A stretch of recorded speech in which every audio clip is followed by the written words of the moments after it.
South ఇండియాలోనే అతి తక్కువ ధరలకి రత్నాలను అందించే ఏకైక సంస్థ 6JVR. నమస్తే, నేను Keshav. Welcome to Suman TV. ఆంధ్రప్రదేశ్లో కొత్త రాష్ట్ర పార్టీ ఆవిర్భవించింది. కొత్తగా అంటే కొత్తగా పుట్టిన పార్టీ కాదు. జనసేన పార్టీ రాష్ట్ర స్థాయి హోదాని దక్కించుకుంది.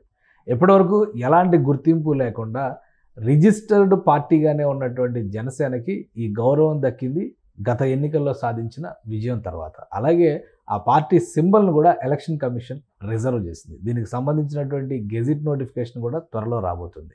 కొత్తగా రాష్ట్ర పార్టీగా అవతరించిన నేపథ్యం, సొంత సింబల్ని రిజర్వ్ చేసుకున్నటువంటి పరిస్థితుల్లో జనసేన పార్టీ వ్యూహాలు ఏ విధంగా ఉండబోతున్నాయి ఒకసారి విశ్లేషించేటువంటి ప్రయత్నం చేద్దాం. మనతో పాటు అనలిస్ట్ సుబ్రహ్మణ్యం గారు ఉన్నారు. సుబ్రహ్మణ్యం గారు నమస్కారం. నమస్కారం సార్. జనసేన పార్టీ రాష్ట్రంలో ముఖ్యమైనటువంటి పార్టీ. అవును. కానీ ఎలాంటి గుర్తింపు లేకుండా ఇంతగా కొట్లాడింది 10 ఏళ్ల నుంచి. అవును. సో ఫైనల్గా అనుకున్నటువంటి ఆ లక్ష్యానికి రీచ్ అయింది. అవును సార్. రాష్ట్ర పార్టీ హోదా దక్కించుకుంది, అవును, సింబల్ దక్కించుకుంది. అవును. సో ఎలా ఉండొచ్చు ఫ్యూచర్ ప్లానింగ్? సార్, ఇది ఎలక్షన్ అనే యూనివర్సిటీ నుంచి డిగ్రీ పట్టా తీసుకున్నట్టు సార్. ఇది ఓకే. అంటే మనం డిగ్రీ మామూలుగా 3 సంవత్సరాలు 5 సంవత్సరాలు చదువుతాం. పవన్ కళ్యాణ్ గారు ఒక 10 సంవత్సరాలు చదివినారు. ఇప్పుడు డిగ్రీ చదివినారు. ఆయన ఎన్నో పరీక్షలు రాసినాడు, లోకల్ పరీక్షలు రాసినాడు. ఆ పరీక్షల కింద మీద పడతా వచ్చి ఫైనల్గా ఎలక్షన్ అనే యూనివర్సిటీలో పరీక్షలు పాస్ అయినాడు. అంటే వాళ్ళు ఒక గుర్తింపుని పర్మనెంట్గా ఇవ్వడానికి, వేరే వాళ్ళకి అలాట్ చేయకుండా ఉండడానికి వాళ్ళకి కావాల్సింది ఏంటంటే సార్, అక్కడ ఉన్నటువంటి టోటల్ సీట్స్లో అసెంబ్లీ ఎలక్షన్స్లో 6% ఓట్లు రావాలా, అట్లీస్ట్ 2 ఎమ్మెల్యేలు రావాలా. ఓకే. ఇంతకు ముందర పరిస్థితుల్లో అలాంటి సిచ్యువేషన్ లేదు. 2014లో పోటీ చేయలేదు, 2019లో పోటీ చేస్తే ఆ పర్సంటేజ్ రాలేదు. అలానే ఎమ్మెల్యే కూడా ఒకటి వచ్చింది అనమాట. కానీ 2 వచ్చి ఉండాలి. లేదంటే 6% ఓట్లు వచ్చి ఒక ఎంపీ అన్న రావాలా. అలా వచ్చినా కానీ పని అయి ఉంటుంది. లేదంటే ఉన్న మొత్తం సీట్లలో 3% సీట్లన్నా రావాలా, లేదా 3 సీట్లన్నా రావాలా. అది కూడా లేదు అప్పట్లో. లేదంటే టోటల్గా 8% వాల్యుబుల్ ఓట్స్ అన్న వచ్చి ఉండాలి. వీటన్నిటిని తుఫాన్ దుడిసినట్టు తుడిచిపెట్టేసినాడు. 2024 ఎలక్షన్స్లో 100% స్ట్రైక్ కొట్టినాడు. 2 ఎంపీలు కొట్టినారు, 21 ఎమ్మెల్యేలు కొట్టినారు. ఎలక్షన్ యూనివర్సిటీకి తీసిరేసినారు. నీకు కావాల్సిన ఓట్ పర్సంటేజ్ కూడా క్యాలిక్యులేషన్స్ ప్రకారం 11% దాదాపు రీచ్ అయింది. ఎక్కడికో పోయింది. నీకు 2 ఎమ్మెల్యేలు కాదు 21 తీసుకో, 2 ఎంపీలు కావాల్సి తీసుకో అని చెప్పినారు. సో ఇప్పుడు పర్మనెంట్గా గాజు గ్లాసు గుర్తుని పవన్ కళ్యాణ్ గారికి అప్పలంగా అయితే చేతిలో పెట్టినారు. సో రాష్ట్రంలో ఆంధ్రప్రదేశ్లో రికగ్నైజ్డ్ పార్టీగా, రాష్ట్ర పార్టీగా రికగ్నైజ్డ్ పార్టీగా విత్ రిజర్వ్డ్ సింబల్. అవును, ఆ కేటగిరీలోకి వచ్చేసింది. యాక్చువల్గా అయితే ఇప్పుడు జనసేన ఏం చేయాలంటే ఒక పెద్ద క్యాంపెయిన్ చేసుకోవాలి సార్.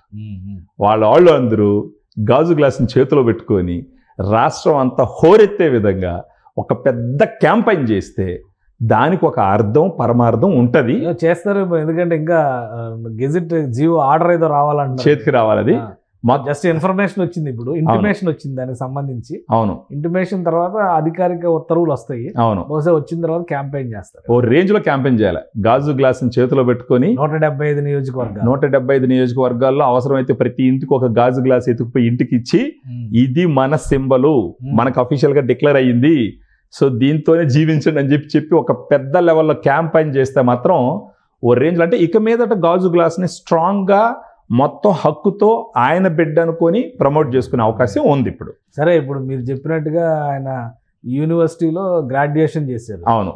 నెక్స్ట్ PhD ఎప్పుడు చేయబోతున్నారు? నెక్స్ట్ PhD చేస్తారా? ఎందుకంటే ఆయన మీద చాలా ఎక్స్పెక్టేషన్స్ ఉన్నాయి. అవును. జాతీయ రాజకీయాల్లో కూడా ఒక ప్రభావశీలమైనటువంటి శక్తిగా కనిపిస్తున్నారు. అవును. ఇప్పుడు ఒక రాష్ట్రంలో బలమైనటువంటి పార్టీగా, గుర్తింపు పొందిన పార్టీగా, రిజర్వ్డ్ సింబల్ ఉన్న పార్టీగా ఒక రాష్ట్రంలో అచీవ్ అయ్యారు. అవును. నెక్స్ట్ ఏంటి సార్? ఇప్పుడు 10 సంవత్సరాలు చదివినాడు ఆయన, అల్లాటప్పగా చదవాల. కొన్నిసార్లు వచ్చిన మార్కులు కూడా ఆయన చేయి దాటి మళ్ళీ వేరే వాళ్ళు లాక్కేసుకున్నారు. సో ఈ 10 సంవత్సరాలు ఆయన చదివిన చదువులో ఎక్కడ లేనటువంటి ఒక అపారమైన అనుభవాన్ని తీసుకొని వచ్చి ఇప్పుడు అఫీషియల్గా క్లియర్ అయింది. ఇక మీదట ఆల్రెడీ ఆయన చేతిలో ఆయుధం లేనప్పుడే ఆయన్ని మహారాష్ట్రకి పంపించినారు, తమిళనాడుకి పంపిస్తున్నారు, అప్పుడప్పుడు పోయి వచ్చినాడు, ఢిల్లీకి తీసుకుపోతున్నారు. ఎక్కడంటే అక్కడ ఆయన్ని తీసుకుపోయి వాడుకుంటున్నారు. ఎవరు? బీజేపీ వాళ్ళు. ఇప్పుడు ఆయనకి అఫీషియల్గా చేతికి ఆయుధం వచ్చింది. ఇప్పుడు వేరే వాళ్ళకు పోయేదానికన్నా కూడా ఆయన కూడా అలయన్స్లో వేరే దగ్గరికి ఆయన ఆయుధంతో వెళ్ళొచ్చు. ఫర్ ఎగ్జాంపుల్ ఇప్పుడు మీరు తీసుకున్నారంటే తెలంగాణకు రావచ్చు, తెలుగు స్టేట్సే కదా, తెలంగాణలో విస్తరించడానికి అవకాశం ఉంటుంది. తెలంగాణలోకి వచ్చి విస్తరించడానికి అవకాశం ఉంటుంది. ఇప్పుడు పవన్ కళ్యాణ్ గారికి ఉన్నటువంటి నేషనల్ లెవెల్ ఇమేజ్ కూడా తెలంగాణలో ఉండే మనుషులను కూడా ఆలోచింప చేస్తుంది. అది కాకుండా ఆయన యాక్షన్లోకి వచ్చినాడు కదా సార్. ఇప్పుడు ఆయన చేస్తుండే పనులు ఆంధ్రప్రదేశ్లో అది గమనిస్తూ ఉంటారు ప్రతి ఒక్కటి ఇక్కడ.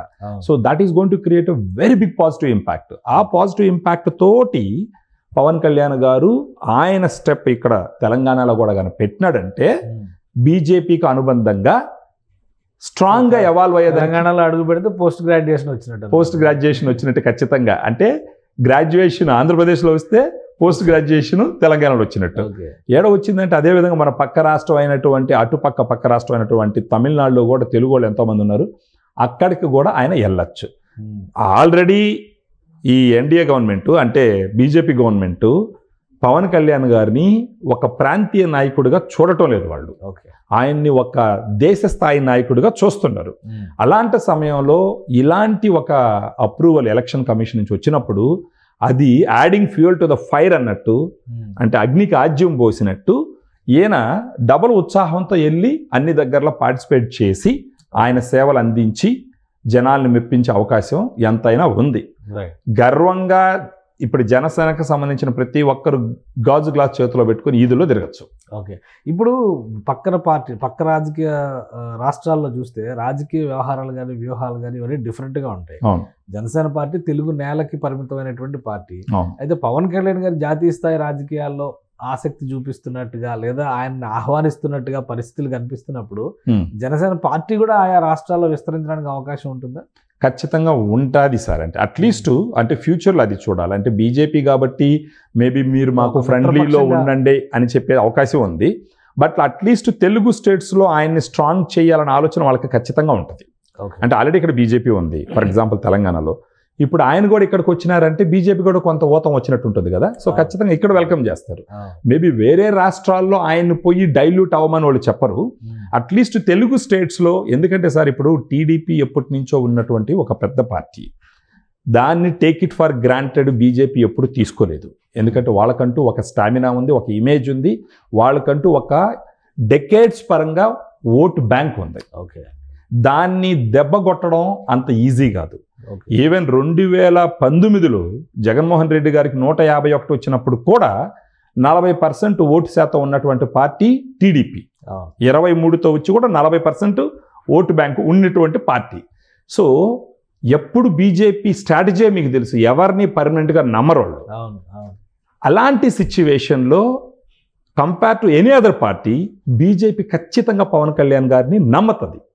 ఫర్ ఏ రీజన్ ఏంటంటే పవన్ కళ్యాణ్ గారికి స్వతహాగా ఉన్నటువంటి క్యారెక్టర్, నేచర్, ఆయనకి బీజేపీ మీద ఉన్నటువంటి అభిమానం. సో ఫర్ ఎగ్జాంపుల్ టీడీపీని నమ్ముతారా వాళ్ళు, జనసేనని నమ్మతారా అంటే జనసేన కదా, జనసేననే నమ్ముతారు వాళ్ళు, వారదనే నమ్మాల్సి ఉంటుంది. సో జనసేనని నమ్ముతారు. సో ఇలాంటి సిచ్యువేషన్లో ఖచ్చితంగా బీజేపీ జనసేనని స్ట్రెంగ్తన్ చేయడానికి ముమ్మరంగా ప్రయత్నిస్తుంది. ఒక ప్రాంతీయ శక్తిగా మరింత బలంగా ఎదగడానికి ఒక ప్రాతిపదిక అవుతుంది ఖచ్చితంగా. ఇప్పుడు ఆంధ్రప్రదేశ్లో కాంగ్రెస్ ఎప్పటికీ రాదు సార్, ఇంకా ఆల్మోస్ట్ భూస్థాపితం, డన్ లీడర్షిప్ కూడా లేదు దానికి. ఇంకా కాంగ్రెస్ ఎప్పటికీ రాదు. షర్మిల గారు ఏదో ప్రయత్నాలు చేస్తున్నారు కదా, వర్కౌట్ కాలేదు కదా సార్ పోయినసారి. ఇంకొక పవన్ కళ్యాణ్ గారికి కూడా 10 ఏళ్ళగా అయింది కదా. సో రేపు ఆమె మరొకసారి ప్రయత్నం చేస్తే స్ట్రాంగ్ అవ్వచ్చేమో కదా. అంటే ఏదైనా కొంచెం ఓటు శాతం ఏమైనా పెంచుకోగలదేమో కానీ ఇప్పుడు పవన్ కళ్యాణ్ గారు స్టామినా ముందర, చంద్రబాబు నాయుడు గారు టీడీపీ పార్టీ స్టామినా ముందర, అటుపక్క జగన్మోహన్ రెడ్డి యొక్క ప్రభావం ముందర ఆమె అంత ఈజీగా ఎదిగే అవకాశాలు లేవు సార్ అక్కడ. కానీ జనసేనకు ఉన్నాయి. ఇప్పుడు జనసేనని ఖచ్చితంగా టీడీపీ తర్వాత జనసేనని స్ట్రెంగ్తన్ చేయడానికే ట్రై చేస్తుంది బీజేపీ. ఎందుకంటే మీరు సెంట్రల్ గవర్నమెంట్ ఇప్పుడు బీజేపీ జనసేనని నమ్ముతుందా వైసీపీని నమ్ముతుందా అంటే ఖచ్చితంగా జనసేనని నమ్ముతుంది, లేదా జనసేనని నమ్ముతుంది టీడీపీని నమ్ముతుంది. అంటే విశ్వాసపాత్రుడైన మిత్రుడు కాబట్టి ఈయన్ని స్ట్రెంగ్తన్ చేయడానికే ట్రై చేస్తారు. సో ఆ ప్రాసెస్లో ఖచ్చితంగా తెలంగాణలో పవన్ కళ్యాణ్ గారు ఎంటర్ అయ్యి ఆయన కూడా ఇక్కడ నిలదొక్కునేదానికి అవకాశాలు ఉన్నాయన్నమాట. ఆ విధంగా. రైట్, థ్యాంక్ యూ సుబ్రహ్మణ్యం గారు విశ్లేషణ అందించినందుకు.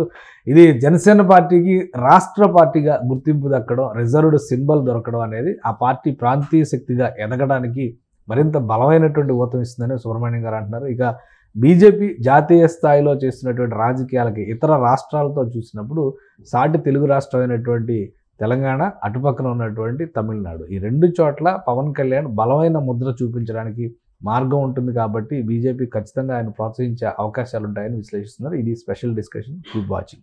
సుమన్ టీవీలో మీ పర్సనల్ అండ్ బిజినెస్ ప్రమోషన్స్ కోసం కింది నెంబర్కి కాంటాక్ట్ చేయండి.